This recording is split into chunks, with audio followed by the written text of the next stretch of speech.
Okay, so let's discuss something that's going on with one of the teams that doesn't get talked about a lot.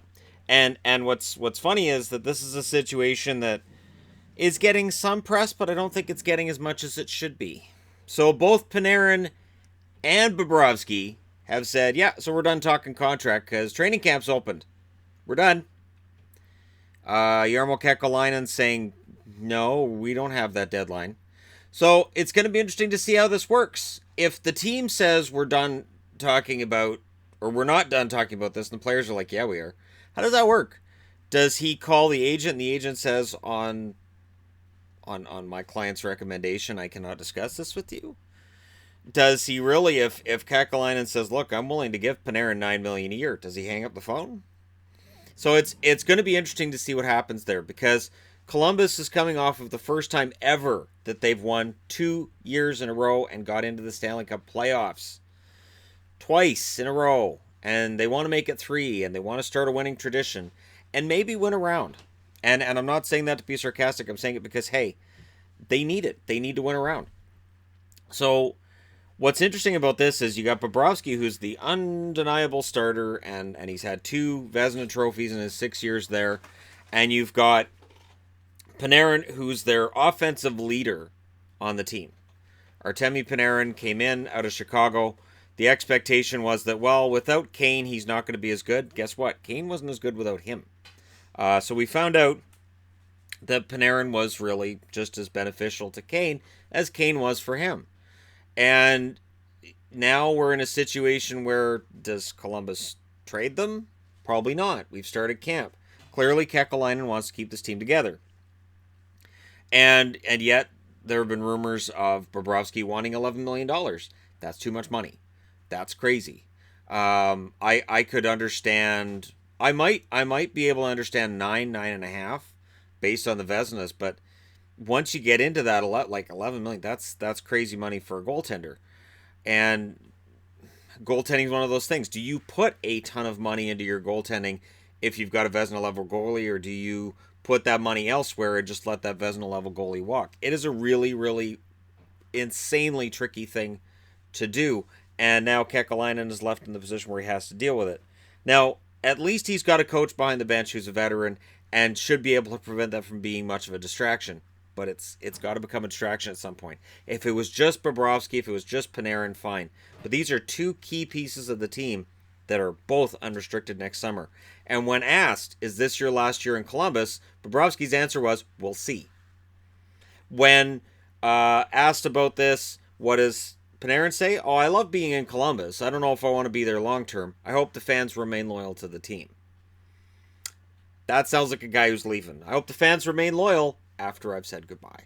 It just, to me, it sounds like two guys that are saying, well, we're not liking what we're seeing here and we're on our way out the door.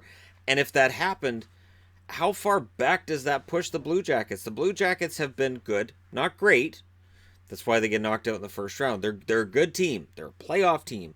They're not over the top fantastic. So your issue then becomes, if you remove Panarin and Bobrovsky, and if you end up bringing in futures, do you end up in a position where you're going into an unfortunate rebuild or a retool? Is this a quick on the fly retool? How do you do a quick on the fly retool unless you're getting a goaltender back, a starter for Bobrovsky? And which team in the NHL would have a starter that they would say, yeah, we'll move him out for Bobrovsky? That Columbus on the other end would go, yeah, that sounds like a good deal for us. It gets really tricky. And goaltenders, honestly, the return you get on goaltenders is usually kind of small compared to what fans feel that they should get, and I think compared to what a GM selling a goaltender thinks he should get for him. The trades for goalies can be very underwhelming. Where you go, wow, that's it? That's all they got? So, I think Columbus is going to make a push to keep both, but are Panarin and Bobrovsky really not going to negotiate at all? Are they serious about this? Like Brock Besser in Vancouver, I'm not negotiating this year. We'll negotiate after the season's over. How much pressure does that put Kekalainen under? Because the difference between those situations is Besser is a restricted free agent who is not eligible to have an offer sheet made to him, and he doesn't have arbitration rights. Both Bobrovsky and Panarin would be UFAs next summer. So the power is all in their hands, And if they both walk and Columbus gets nothing back, that's an absolute just Armageddon for this team. They don't have anybody right now who has Panarin's offensive acumen. Now, I will say this, Dubois has that potential. And Dubois, as soon as this season, could be scoring in the 65, 70 point range. But, you know, I think if they lose both Panarin and Bobrovsky, I think they're in trouble going forward. But if they overpay them, that could hurt them too. So what are they worth? That's the question that's going to be asked. Clearly, it's been asked this summer. And both Panarin and Bobrovsky have been nice about it. It's not like there's some... I don't get the feeling there's a contentious relationship going on here. I think it's just Panarin's talked to them and everything seems okay. He just hasn't seen a deal that he likes yet. I think he wants to stay short term. And I think Columbus wants a long-term commitment. I think he's looking to go, no, I'll stick around for a couple years. And I think they're saying, well, we'd like 5 or 6 years. I don't think this is an 8-year contract that they're looking for. But crazier things have happened. So let me know what you guys think in the comment section below. Especially if you're a Columbus fan. How nervous does this make you for this upcoming season? And, you know, what could this do to them in the very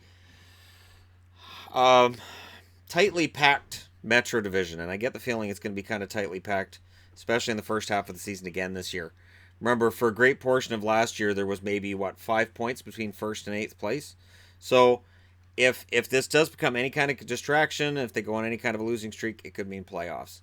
And then who knows what happens from there. So let me know your thoughts in the comment section below as always. Don't forget to hit like and subscribe if you're browsing your way through. You just happened upon this video. Thank you guys so much for watching.